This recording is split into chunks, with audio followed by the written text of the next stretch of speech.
پوری قوم سے فراڈ ہو رہا ہے، لوگوں کو فون آ رہے ہیں اور ان کو بلیک میل کر کے ان سے پیسے وصول کیے جا رہے ہیں. کسی کا بچہ کہتے ہیں تھانے میں پکڑا گیا ہے، رپورٹ درج ہوگی پیسے دو، کسی کو کچھ اور کہتے ہیں، کسی کو بلیک میل کرتے ہیں کہ آپ کا انعام نکل آیا، پیسے اتنے بھیج دیں، شناختی کارڈ بھیج دیں، فون نمبر سے باقاعدہ بلیک میلنگ ہوتی ہے. اس کو نہیں روک سکی حکومت تو یہاں کیسے روک سکتی تھی؟ لہٰذا یہ سب کچھ اس طرح کہ سوشل میڈیا پہ تو عمران خان کو باقاعدہ مار کے اڈیالہ جیل میں دفن بھی کر دیا گیا. حالانکہ ایسا نہیں، یہ ہو نہیں سکتا. عمران خان مر کے بھی نہیں مرے گا جس طرح وہ سیاست میں آیا اور سیاست میں موجود ہے، مقبولیت بھی ہے اور جو کچھ بھی ہے. آپ اختلاف کریں یا مخالفت کریں یا حمایت کریں یا اتفاق کریں، لیکن ایک حقیقت ہے کہ سیاسی تیسری بڑی پارٹی وہ ہے، بلکہ پہلی پارٹی لوگ کہتے ہیں، میں پہلی نہیں مانتا لیکن بہرحال وہ ہے، پارٹی ہے، اس کو آپ انکار نہیں کر سکتے. اب بات کرتے ہیں شہباز گل پر رندہ جو پھیرا. وہ جناب پی ٹی آئی کے تمام گروپوں نے ان سے ناراضگی کا اظہار کیا کہ بھائی یہ سوائے لڑائی دے فساد دے کچھ نہیں، یہ بیٹھے ملک سے باہر ٹھنڈی ہواؤں میں اور لوگوں کو ختم کر رہے ہیں، لوگوں کو پریشان کر رہے ہیں، لوگوں کو جیل بھجوا رہے ہیں، لوگوں پر تشدد کروا رہے ہیں، لوگوں کو اکسا رہے ہیں. لہٰذا ان سے لائن کاٹ دو. اور پی ٹی آئی کی اکثریت نے لائن ان سے کاٹ دی ہے. یہ معاملہ گڑبڑ ہے اور ایسا نہیں ہو سکتا. اب بات کرتے ہیں ایمل ولی خان عمر ایوب میں جھگڑا یعنی ٹکراؤ. وہ وہی میٹنگ وہ جو پارلیمنٹ کی ہے، پارلیمانی کمیٹی جس کے سربراہ ہیں خورشید علی شاہ، وہاں پہ ہوئی بات. اور ابھی تک پی ٹی آئی نے تجاویز نہیں دی آئینی ترامیم کے بارے میں، جبکہ حکومت کہتی ہے ہم نے کرنی ہی کرنی ہے. اور مولانا فضل الرحمان پیر سیاست کہہ رہے ہیں کہ آج ملوں گا میں بلاول بھٹو زرداری سے، کل ملوں گا میں اسی سلسلے میں نواز شریف سے، اور پھر پرسوں ملوں گا پی ٹی آئی کے لوگوں سے. لیکن پی ٹی آئی نے ابھی تک کوئی تجویز جمع نہیں کرائی. اور پھر وہاں پر ان کی پھڈا ہو گیا کہ ایمل ولی خان نے کہا کہ نہیں، جو آپ کو غلط فہمی ہے، یہ تحفظات ہیں یا خدشات ہیں، ان کو اس کمیٹی میں دور کیا جائے اور آگے چلا جائے. لیکن وہ بات نہیں بنی اور پھر ہو گیا پھڈا.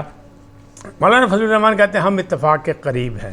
کل بھی میں نے آپ کو بتایا تھا، آج بھی میں یہی کہہ رہا ہوں کہ یہ معاملہ ہوگا، آئینی ترمیم ہوگی اور 25 سے پہلے ہوگی اور معاملات جو ہیں بہتری کی طرف جا رہے ہیں. ایمل ولی خان اتحادی پارٹیاں بھی رضامند ہیں. ایم کیو ایم اور پاکستان پیپلز پارٹی بالکل مفاہمت پہ آگے بڑھنا چاہتی ہے اور بڑھانا چاہتی ہے سیاست کو، اور پارلیمنٹس کے اندر رہ کے سارا کام کرنا چاہتی ہے. تو یہ معاملات تو اسی طرح آگے چلتے رہیں گے. لیکن یہ جو ایمل ولی خان اور ان کی تلخ کلامی ہوئی، اس میں لوگوں نے بڑا نشان لگا کہ یہ کیا ہے. بہرحال ایمل ولی خان نے اے این پی کی طرف سے باقاعدہ تجاویز جمع کرا دی، اور اس میں ایک بڑی تجویز یہ ہے کہ خیبر پختونخوا کا نام جو ہے وہ خیبر نکال دیا ہے، صرف پختونخوا کیا جائے.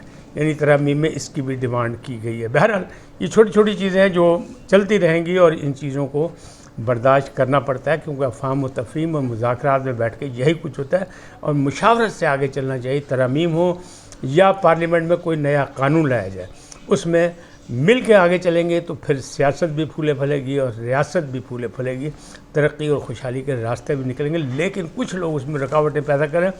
اس وقت ہو گیا معاملہ ڈیفیوز، لیکن کیا 25 اکتوبر کے بعد بھی یہ سیاست جو ہے اسی طرح قابو میں رہے گی؟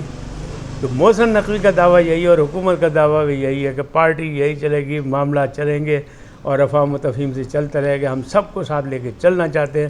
جس طرح مولانا صاحب نے کہا کہ میں نواز شریف سے بھی ملوں گا، میں اپنا بلاول بھٹو زرداری کے پاس بھی جاؤں گا اور میں پی ٹی آئی سے بھی بات چیت کروں گا، تو معاملات آگے بڑھیں گے.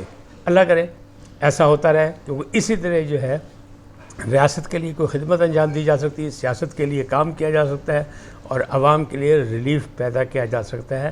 مل کے مشاورت سے، مذاکرات سے، لڑائی مار کٹائی بلکہ قتل کی بھی جو ہوتی ہے آخری بات جو ہوتی ہے وہ پھر صلح پہ ہوتی ہے، مل کے جرگے پہ ہوتی ہے. تو اگر یہ پہلے پارلیمانی نظام میں پارلیمنٹ کے اندر بیٹھ کے جرگہ کر لیں اور ایک دوسرے کی بات سن لیں اور پہلے جمہوری اصول رواداری اور برداشت پر قائم ہو جائیں تو بہت سے معاملات حل ہو سکتے ہیں. اس وقت تک اتنا ہی، پھر ملیں گے نئے موضوع کے ساتھ. جاتے جاتے آپ سے درخواست، آئیے ان کو سبسکرائب کریں، لائک کریں اور گھنٹی کا بٹن دبانا نہ بھولیں، بلکہ اپنی قیمتی رائے کا اظہار اپنی شخصیت کے مطابق کریں. سدا سلامت رہیں. اللہ نگہبان.